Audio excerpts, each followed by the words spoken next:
Question for you. Have you ever wasted a whole day putting out fires instead of growing your own business? Answering questions from team members over and over again, bouncing between reactive work and wondering when you can afford to take a guilt-free vacation without risking your business imploding. Well, turning your business into a well-oiled machine is a lot easier than you think. What you need is a simple way to show you and your team what needs to be done, when to do it, and how. And this can be done through the process mapping method. Having helped over 300 clients to scale their business up whilst reclaiming the time frame they deserve, the process mapping method has been a linchpin to every single transformation. And in this video, not only am I going to show you how to do this step by step, but I'm also going to share with you how I've used it personally to free up 15 hours per week by replacing myself from doing client onboarding in my own agency. So without further ado, let's dive in. So as you can see, the only thing that you need for process mapping is the application with an infinite whiteboard function. So for me personally, I know to use Canva, and you can also use apps like Miro or Click a Whiteboard to do this. And if you have a physical office, then by all means, do this on a physical whiteboard with your physical team. So first off, let's talk about the anatomy of a process map.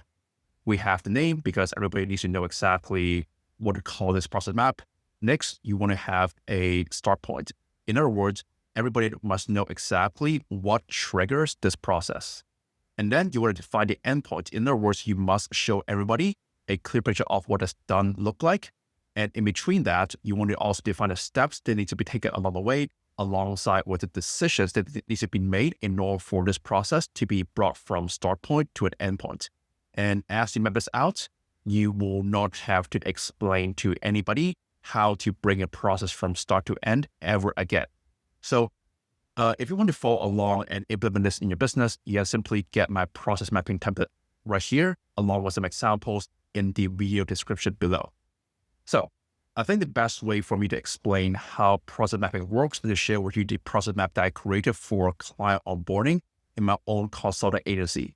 And the reason why this is a great example is because not only do we help our clients to scale through consulting, we also help them build out their systems for them and recruit VAs to execute those systems. So as you can see, in order for us to deliver upon our services and guarantee client results, we must take care of consulting, service, as well as recruitment, so that everybody on our team has to master this process to a T.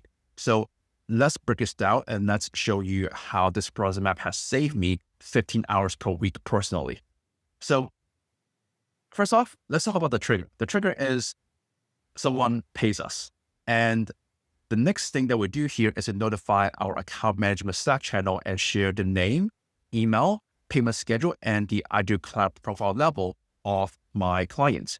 And so ICP, I'm going to share with you exactly why this matters afterwards. Next, we want to update tracking. So we use goal head level as a way to manage our lead flow, and we want to make sure that leads gets treated differently than clients. So when a client signs up with us, we update tag, we move the opportunity from call to deal, and we have a whole opportunity dashboard for this, to like a trail board to organize our pipeline. And next, you want to update the deal status from open to won. And last but not least, update deal value so that we can track the onboarding fee amount alongside with the client lifetime value of our clients. And next, we have reached our first decision, which is where this client is an ICP 1 or ICP 2.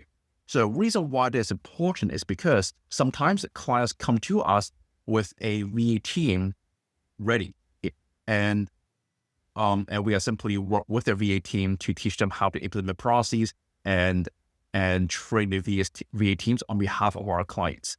And in this situation, we will categorize these clients as ICP 1s. But another group of clients will be clients who would need consulting from us, but also require us to help them recruit, onboard, and manage VAs for them. So that said, the way that we fulfill ICP 1s will be slightly different from how we fulfill ICP 2s, because ICP 2s would also require our recruitment services. So next, as a result of that, we are going to bring them through different client onboarding processes.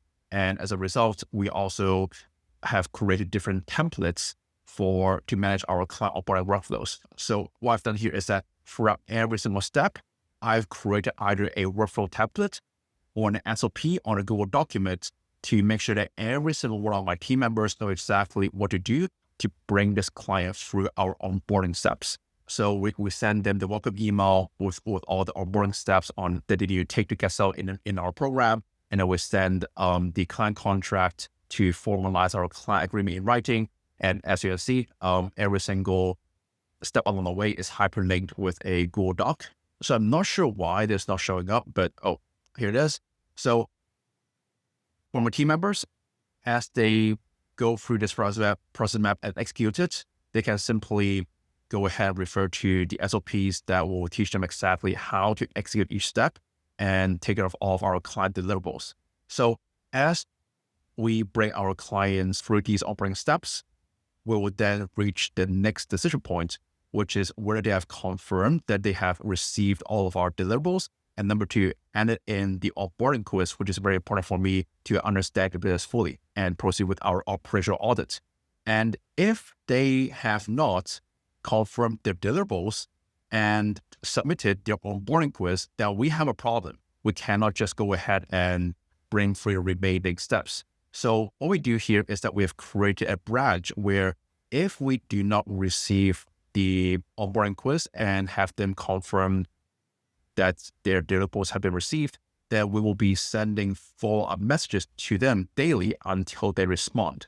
And only when they have responded to us and gave us the confirmation, do we then proceed with onboarding part 2, where we give them all the remaining accesses and book them in for our onboarding call. And here's another decision point that we have to navigate through before we reach the completion point of part 1 of your onboarding process, which is whether a client already has Slack in the tech stack. Now, you might be wondering, hey, Michael, this is a pretty granular variable here. Why is this even here?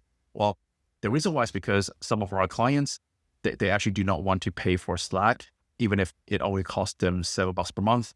And as a result of that, we have created a decision point right here as our process evolves over time. In other words, if a client is a existing Slack user and they're already paying for Slack, then we can simply invite them to our team Slack channel as an external organization. But then if a client does not have Slack, then we have to invite them as a team Slack channel to our team Slack channel as a guest, so that we can still chat with them and their VAs and communicate together as a team without having them pay the $7 per month Slack plan. This process map is simply a living document, just like our SOPs. And what you want to do here is to make sure to not carry a perfectionistic mindset when you map out your first process map, because just like how we have branched out different onboarding processes for our ICP1s and ICP2s, and also branch out what to do for clients who do or do not have Slack, this process map is ongoingly being refined according to the feedback that we're getting from our clients. So the last thing I want to note down here is that for onboarding part 1 to be completed, we want to clearly define what does a job well done look like. So for every single process map, what I do is that I added notes listing the KPIs for the process. So for part 1 of our client onboarding to be completed and to be completed to standard, we want to make sure that the onboarding email is sent within 1 hour of our clients paying us. The time to contract confirm is within 24 hours. The time to all deliverables being received by our clients is within 48 hours. And within 48 hours, they must also have scheduled an onboarding call with us after submitting their onboarding quiz to us. So this is just part 1. And just want to let you know, process mapping is an exercise that you simply want to practice ongoingly as your business grows, because as you replace yourself in more and more parts of your business, the more and more process maps and SOPs you want to develop. And again, since our client onboarding includes our clients' consulting, as well as their virtual assistant recruitment, along with the integration of their systems and VAs onto our classes. This particular operations, we have broken down our process map into 3 parts, just to make sure that every single person knows exactly how to take care of different deliverables for our clients in different stages of client fulfillment. So if you're looking at this and are still overwhelmed, what I would advise you to do is to simply pick one process that is already repeatable and validated in your business. In other words, pick a process that you can just remember on the back of your mind and map it out using this template so that you don't have to be the only person who understands how the process works. Because if every single process is stored in your brain, then every single process execution will be reliant on your brain. But then the sooner you are able to document the process from a brain to a whiteboard like this, the sooner you'll be able to stand a chance to replace yourself from the process and have your team handle it for you. So hope this all makes sense. And this summarizes our process mapping walkthrough. Now, at this point of the video, you may be wondering, now that you have a process mapped out, how can you actually delegate to somebody else who will do it for you? If so, make sure to hit subscribe and check out this video where I share with you how to develop a team of sound manager virtual assistants who will take off your process for you and replace you from daily operations. Thanks for watching. I'll see you on the next video.